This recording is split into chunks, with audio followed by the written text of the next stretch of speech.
What did you make of those scenes in the Oval Office? President Trump and President Zelensky? I found it sort of beneath America, the way that took place.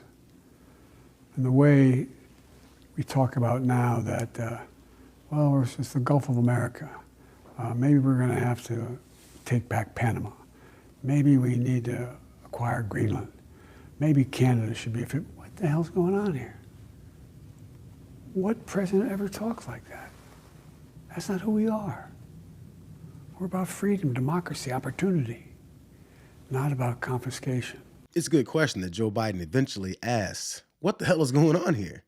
I'm going to get to the destructive nature of this administration, but real quick, what the hell was going on when you were in office, Joe? So we now know that Joe Biden never pressured Israel for a ceasefire in Gaza, despite saying over and over again that they were working around the clock on a ceasefire. Basically, what we all thought was happening, which was nothing. Instead, according to a documentary from Israeli Channel 13 that interviewed 9 former American officials and former Israeli officials as well, including former Israeli Ambassador Michael Herzog, who said Biden never asked for a ceasefire, and that was actually a blessing. Weapons deliveries were never used as leverage to get Israel to stop carpet bombing women, children, hospitals, schools, refugee camps, on and on and on. Biden lied. For over a year, he lied as the death toll kept rising. I just had to get that out of the way in case y'all didn't see it, since Biden has emerged in his first new interview since bowing out of the presidential race.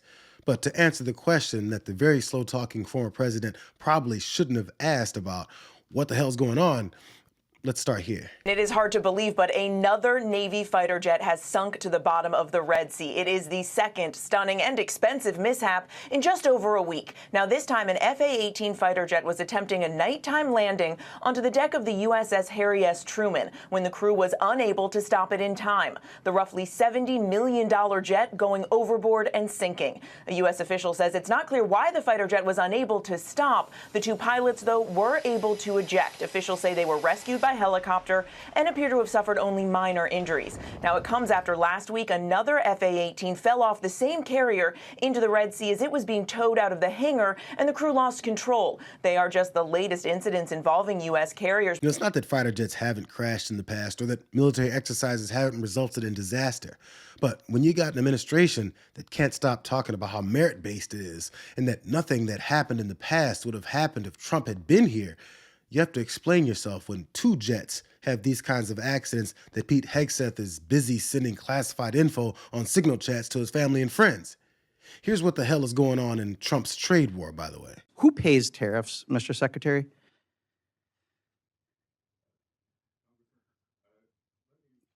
No. Answer the questions I asked, please. I only have 5 minutes. Who pays tariffs? Sorry? Well, who pays tariffs? Sorry, Mr. Secretary, please. Excuse me. The question is very simply, who pays tariffs, Mr. Chairman? I'd like him to answer that question. Well, He wants to answer other questions. well, Congressman, if the exporters, they dislike tariffs so much, why wouldn't they? If I think what you're trying to get me to say. Did you remember the question? I'm not sure you did. Who pays tariffs? It's a very complicated question. Reclaiming my time. People pay tariffs, right? Reclaiming my time, Mr. Secretary. Reclaiming my time, Mr. Secretary. Reclaiming my time. You clearly aren't going to answer it. I'm not going to waste my time having you go, After this slide was somehow slipped past too many people's faces during the campaign, and it's beginning to show proof of who pays for tariffs, all the billionaire Treasury Secretary can do is stutter while trying to figure out how not to answer the question. He's a lot more confident when talking down to regular Americans, though. You know, somebody said, oh, the shelves are going to be open. Well, maybe the children will have $2 instead of $30, you know? And maybe the $2 will cost a couple of bucks more than they would normally. This reporter behind me was quite snarky the other day when President Trump talked about the girl having 2 dolls. And he said, well, what? President didn't take the question, but he said, what would you tell that girl? And I said, I would tell that young girl that you will have a better life than your parents, that you and your family, thanks to President Trump, can now be confident again that you will have a better life than your parents, which working class Americans had abandoned that idea. Your family will own a home. You will be able to advance. You will have a good education. You will have economic freedom. That's what we are advancing. Bissett doesn't like snarky reporters that ask questions that challenges authority to determine how many dollars your kid is supposed to have, which actually means how much and which kinds of food, clothes, shoes, cars, and electronics your entire family needs to have. Former Congressman Tom Malinowski gave the perfect comparison to what this administration is trying to normalize. Why do you think they keep talking about dolls instead of the basic goods that people need? Tom? Look, you may know I grew up in a communist country, and what they're saying reminds me of sort of the early true believer communists in Eastern Europe who would say that, look, it's worth being hungry today because in the distant, glorious future, we're going to build this perfect system.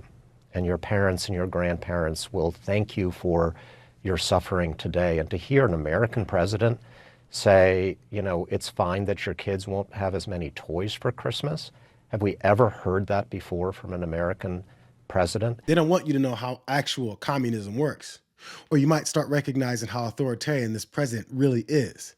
He just happens to be an extremely stupid authoritarian that doesn't even have plans in place for exactly how his iron fist will be used. And, you know, going back to the Canada meeting, the tactics of this, I actually think the most revealing moment was when Trump was asked, what concessions do you want from Canada? And he didn't know. He said, oh, I just want to be friends. What concessions are we asking for from Canada? We have a trade deal with Canada. We have a trade deal with Mexico. We have good trade relationships with Europe. What kind of trade deal do you want from Australia or South Korea that have 0% tariffs on the U.S. right now? Trump doesn't know. All he knows is that he loves tariffs.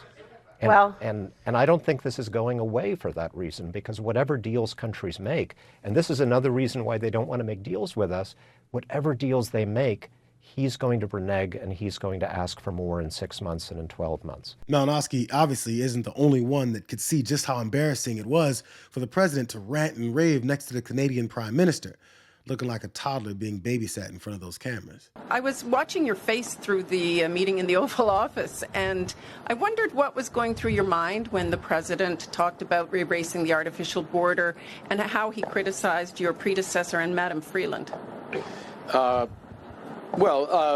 Thank you for your question. I'm glad that you couldn't tell what was going through my mind as that was going through.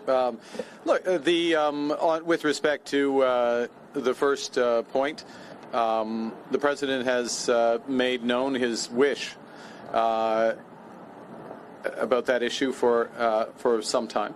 I've been careful always to distinguish between wish and reality. I was clear there in the Oval Office, as I've been clear throughout on behalf of Canadians, that this is never going to happen. Canada is not for sale. It never will be for sale. Some things, as I said in the room, some things are never for sale. And he agreed with that. So I distinguish between the two. And then with respect to the importance of reestablishing a constructive relationship for negotiations of a partnership, of an economic and security partnership, which is what we were here for, I look forward, not back. You know what was probably going through his mind was, is this real life? I mean, I've seen him do this bit on TV a bunch of times, but I wasn't sure he'd actually do it again when we're supposed to be talking about the trade deals that he says he's on the verge of signing. But the sad part is that this president was expecting him to act like one of his cabinet members who use every opportunity, even discussions about co-hosting the World Cup next year, to turn it into an ass-kissing session. I know we'll have visitors probably from close to 100 countries. We want them to come, we want them to celebrate, we want them to watch the game, but when the time is up, they'll have to go home. Otherwise, they'll have to talk to Secretary Noem, who I'll turn it over to now.